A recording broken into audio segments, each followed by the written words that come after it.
না না 40টা মামলা এত বড় অপরাধী কেন আছে? তার মানে 40টা মামলা, এখানে খুন মামলা আছে, ছিনতাই মামলা আছে, ডাকাতি মামলা আছে, মাদকের মামলা আছে বেশ কয়েকটি, এবং আর্মস অ্যাক্টের মামলা আছে, অর্থাৎ অস্ত্র মামলা আছে। একজনের 40টা মামলা হলে 40টা মামলা কার থাকে? সে তো ছোটখাটো সন্ত্রাসী না, বড় মামলা।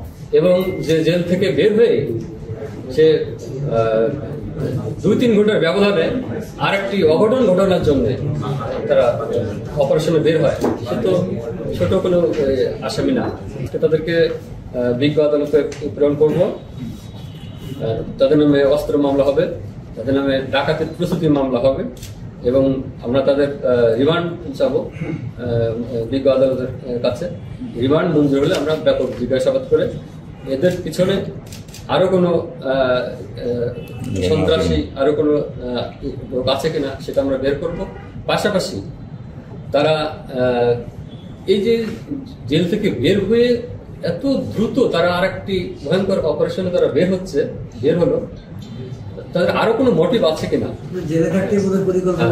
এই পরিকল্পনাটা জেল থেকে নিয়েছে কিনা, বা বাইরে তাদের সাথে আরো কি সম্পৃক্ত আছে কিনা, এই জিনিসগুলো আমরা। এখন যে কোনো ব্র্যান্ডের পুরাতন এসি বদলে নতুন ওয়ালটন এসিতে উপভোগ করুন 25% ছাড়।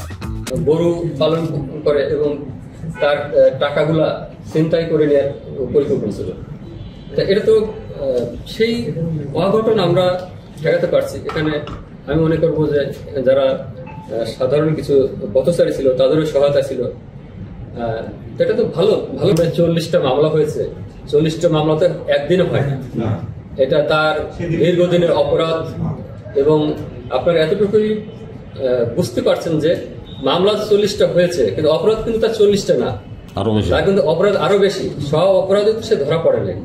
কাজেই সহজে অনুমেয় আমাদের হাতে যারা 3 জন ক্যাপচার্ড হয়েছে, এর ভিতরে খায়রুল মূলভূতা দেখলাম। তার মানে 40টা মামলা, এখানে খুন মামলা আছে, ছিনতাই মামলা আছে, ডাকাতি মামলা আছে, মাদকের মামলা আছে বেশ কয়েকটি, এবং আর্মস অ্যাক্টের মামলা আছে, অর্থাৎ অস্ত্র মামলা আছে।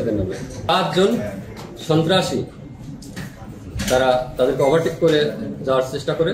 আমাদের টিমে যখন সন্দেহ হয় তাদেরকে দাঁড়াতে বলে, সাথে সাথে তারা তাদের হাতে থাকা তাদের পিস্তল দিয়ে আমাদের অফিসার এসআই খাজু মিয়াকে গুলি করতে উদ্যত হয়।